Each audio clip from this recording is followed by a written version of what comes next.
On my 20th birthday, I hosted a public draw to select my fiancé. I nonchalantly picked a stick, which revealed Benson Gaskal, the boy I'd secretly loved since childhood. While everyone congratulated us, his foster sister, Melisa Tabot, ran off in tears, concealing her face, and disappeared without a trace. Shortly after, she was discovered dead at the base of a cliff.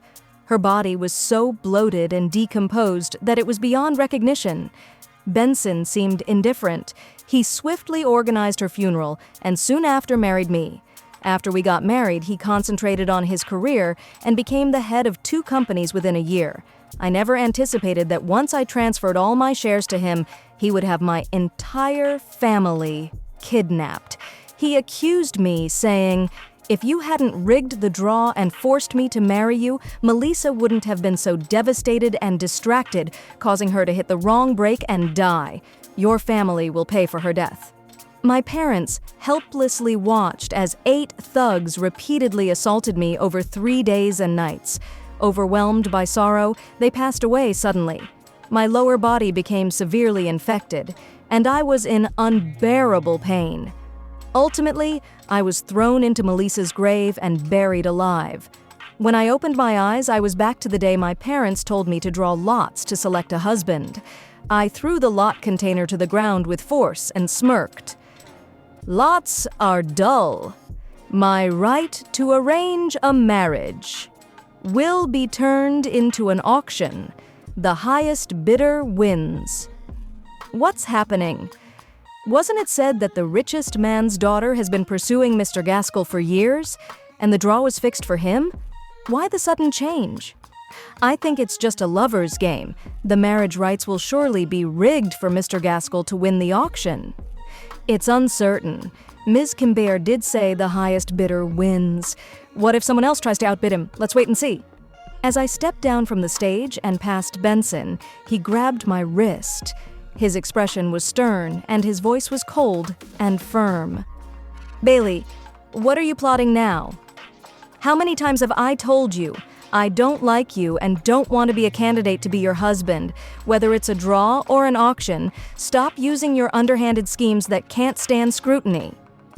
The man in front of me was handsome, but his eyes were filled with disdain for me. I pulled my hand away from his grip and replied icily, "Since Mr. Gaskal isn't interested, then there's no need to go." Just as I was about to finish, Benson was pushed aside, and Benson's father, Henry Gaskal, stepped in front of me. "Benson will definitely go. We would never let down your thoughtful arrangements, Ms. Kimber." I frowned and took a step back, speaking seriously. "Mr. Gaskal, please choose your words carefully. The auction is open and fair, without any bias. If you're aiming to join the Kimber family, show some sincerity, and the bidding amount is that sincerity." Everyone knew that marrying the only daughter of the Kimber family, the wealthiest in the area, was a guaranteed success. Dad had announced that after the marriage, he would hand over the Kimber Group, worth hundreds of billions, to me and my future husband. As he spoke, Dad glanced at Benson, leading everyone to murmur and assume he was the intended son-in-law. In my previous life, he was indeed drawn by me, but there was no prearrangement, just pure coincidence.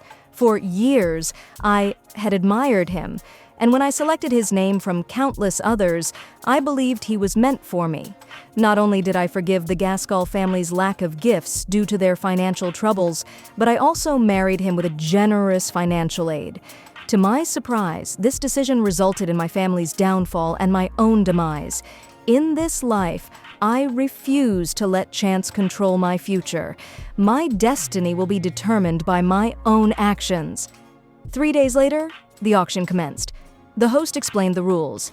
Bids would remain anonymous, and the winner's identity would only be disclosed at the engagement banquet. As the auction started, everyone hesitated, keeping their bid paddles lower. After a brief silence, agent number 2 lifted their hand and announced, $1. The room quickly filled with the sound of snickers. I verified the identity of agent number 2 backstage and then discreetly signaled my assistant with a hand gesture. She acknowledged with a nod, prompting my agent to lift the bid paddle. $13 million, he announced. The room burst into chaos, but the frenzy soon subsided. After all, $13 million was just a trifling sum for the opportunity to marry me. The auction had now entered a fiercely competitive stage. $15 million, announced the Carmichael family, our business partners. $16 million, countered the Wuna family, our long-standing allies. Once the bidding exceeded $32 million, only 5 families were left in the ongoing auction. I directed my assistant to jump the price to $80 million all at once. Only the Carmichael and Wuna families were able to keep up. Both the Carmichael and Wuna families hold a similar status to the Kimbare family and are well acquainted with each other, making them ideal choices for a marriage alliance. When the bidding reached $150 million, the Wuna family lowered their bid paddle. I paused briefly to review the file on the eldest son of the Carmichael family. He was polished, attractive, reliable, and respectable, with no rumors surrounding him. He would be suitable. However, the anticipated sound of the gavel did not occur. Puzzled, I glanced up and noticed a new bidder raise their card. Unlimited bidding. The auction room descended into chaos as I stared in shock at the unexpected appearance of bidder number 99. The auctioneer was the first to regain composure and asked the agent, "Can you confirm with your principal that they intend to continue outbidding everyone, regardless of the next offer?" The agent for bidder number 99 hastily spoke on the phone, then nodded emphatically.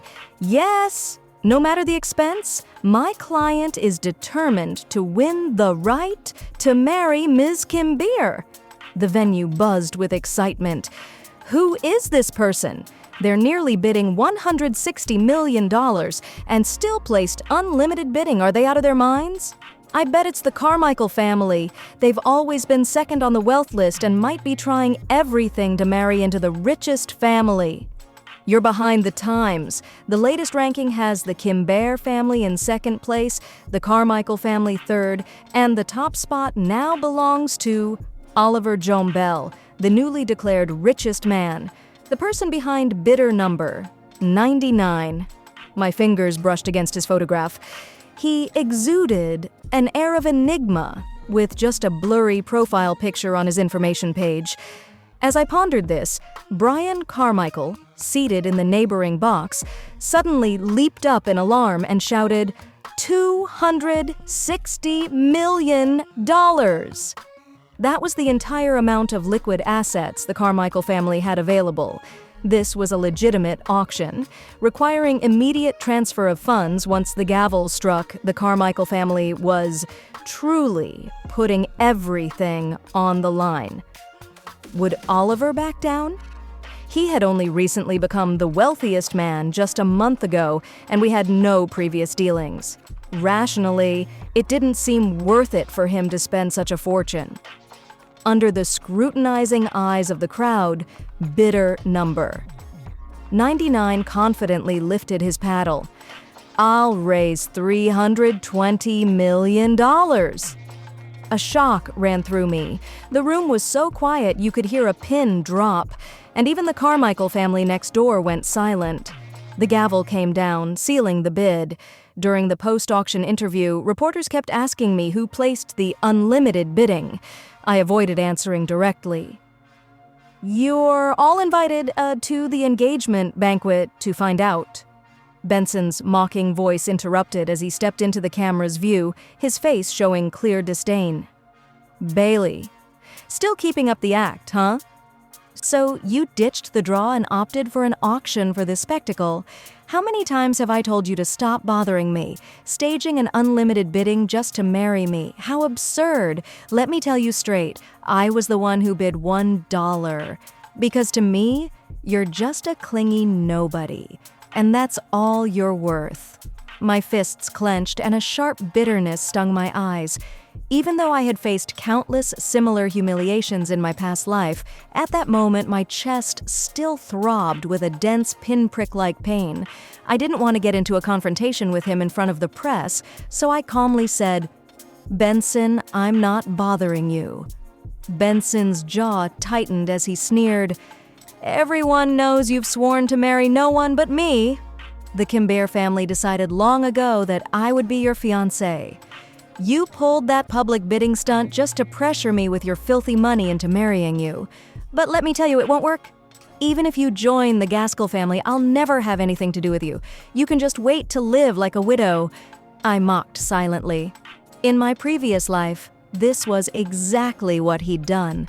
He pretended to ignore me for his career, but in truth, he was plotting revenge. This time, I was determined to steer clear of trouble. Just as I turned to walk away, someone grabbed my leg tightly. Benson's adopted sister, Melisa, knelt on the ground, tears streaming down her face. Ms. Kimbare, if you need to vent, hit me or scold me. I'll serve you as a servant, but please don't send people to demolish our village and leave my family homeless. I know you resent my brother's kindness to me. I will cut ties with him. I won't allow it, Benson cried out, his voice filled with anguish as he pulled Melisa into an embrace. She leaned against him, her face marred by tears and looking utterly miserable. With eyes burning red, Benson seized a wine bottle and threw it in my direction. You cruel witch! Kneel and beg Melisa's forgiveness immediately. If not, you'll never be welcomed into the Gaskal family. I lifted my arm to shield myself from the impact, but the glass shattered, leaving me with a deep, bleeding wound. Just like in my previous life, Benson believed Melisa without question and resorted to abuse at the slightest provocation. His constant indifference had completely extinguished my feelings. My resentment was about to boil over, and I retorted sharply, "I didn't do it. Why should I apologize?" Benson glared at me, raising his hand to hit me, but the bodyguards intervened just in time. When my parents saw my injury, they were enraged and promised to confront the Gaskal family. Their immediate concern brought tears to my eyes. This time I vowed to ensure they would never be harmed again.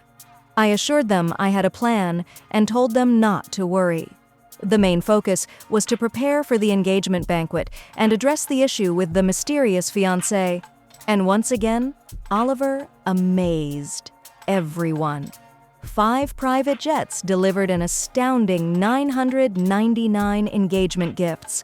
Among them was a peacock coral hairpin, a 1,000-year-old national treasure that had caused a stir in the auction world just 6 months ago. Even my parents, who had seen it all, were amazed by such lavish generosity. I felt a mix of happiness and bitterness. In my previous life, Benson had offered a mere cheap emerald bracelet as gifts, while I naively brought my assets that worth billions. The difference between Benson's stinginess and Oliver's thoughtfulness was so clear that I was convinced I had made the right choice in this life. As I gently touched the exquisite hairpin, Oliver's sharply defined features suddenly came to mind. Inspired, I designed a griffin ruby brooch to complement the color of the hairpin. I was going over the brooch design with the craftsperson when Benson entered the VIP room, hand in hand with Melisa. His expression turned sour upon seeing me. "Bailey, are you following me?" he sneered. Then, noticing the partially completed brooch in my hand, he laughed derisively. "Such gaudy taste from the nouveau riche. I wouldn't be caught dead wearing that." I looked at him bewildered. Did Benson actually think this was intended for him? I sighed, attempting to explain. "This isn't—" But before I could finish, Melisa interrupted with excitement. "Benson, this dress is stunning." She held a white pearl long dress against herself. Benson looked at her affectionately and said, "If you like it, go ahead and buy it." The manager entered with a worried expression. "This is Ms. Kimbare's engagement banquet gown. It's not for sale." Benson turned, his face livid, and glared. "I'm already being forced to marry you, Bailey. I have no obligation to take part in this chaotic engagement banquet." "Your heart is completely dark. How can you even think you deserve purity?" Melisa gave me a provocative smile before quickly switching to a pitiful sob. "Never mind. I shouldn't even dream of having something that belongs to a young lady like Ms. Kimbare." "Who does she think she is?" Benson growled, barely containing his anger. "If she wants to be part of the Gaskal family, she'll abide by our rules, and from now on, I am her ultimate rule." He declared, "I'm buying this dress for Melisa." The manager gave me an uneasy look. Benson didn't know that the Kimbeer family was the main shareholder of this boutique. I gestured for the manager to give him the dress. Benson sneered. "Since you're sensible enough, I'll give you $1,000 monthly allowance from now on." He looked down with a smug expression, as if he were a master tossing a bone to a dog. It dawned on me why he had never outright dismissed my admiration over the years, but his attitude shifted as soon as he discovered I was the sole daughter of the wealthiest man. He started using derogatory phrases like new money and stinking rich, pretending to disdain wealth. In truth, he hid his sense of inferiority behind a facade of false moral superiority. After all, the Gaskal family had lost their status, not even making it into the top 100 on the wealth list for years. I chuckled, sarcasm evident in my gaze, and questioned him. "Benson, are you really sure you're my fiancé?" He sneered. "Bailey, after a decade of pursuing me, you think you can act elusive now? Everyone's aware you spent $320 million on limitless bids just to wed me. There's no point in pretending anymore. Let's go, Melisa. We shouldn't waste time with this pathetic fraud. It's a nuisance." Once the pair departed, the manager turned to me with a question. "Ms. Kimbeer, that gown is valued at tens of millions. Are we really handing it over to them? And without the dress, what will you wear to the engagement banquet?" I offered a slight smile. "The engagement banquet is Victorian-themed. I've already arranged for a custom-made gown. That dress isn't necessary for me." I added, "Moreover, Benson mentioned he would purchase it. Send him the invoice, make sure he pays every cent." That night, Melisa became a sensation on social media, donning a gown worth tens of millions and earning the title of Genius Beauty Painter. Her Twitter caption was the most talked-about aspect, though it had little to do with her art. Instead, it was filled with personal photos of her and Benson. "Today, the love of my life made my dreams come true," she captioned. The images showed the pair in rumpled clothing, adorned with numerous suggestive red marks, revealing that their relationship was clearly deeper than it appeared. Netizens quickly uncovered Benson's identity and revealed his adoptive sibling relationship with Melisa. At the same time, the topic, "Benson was forced to use unlimited bidding at the auction to marry me," surged in popularity. Benson seized the chance to unleash online trolls to tarnish my reputation. Overnight, my Twitter comments were inundated with Bailey the Clinger. Infuriated and worried, I immediately directed my PR team to remove all negative news about me. Just then, Benson asked to meet me alone. As soon as I arrived at the designated spot, someone covered my mouth and nose and dragged me away. When I regained consciousness after being doused with water, I found myself in the Gaskals' place. Benson struck me with such force that I saw stars. "You bitch! Melisa just gained popularity for her art exhibition, and you had her blacklisted in the entire art community. She's dedicated years to preparing for this show. How could you ruin her career?" Blood dripped from my lip, but my tied hands couldn't wipe it away. "What blacklisting? I only erased negative topics about me." Another hit sent me sprawling to the ground. How dare you deny it? Who else would be so envious of Melisa that they'd misuse their power to push her to despair? As I attempted to get up and explain, a high-heeled shoe pressed against my shoulder, pushing me back down.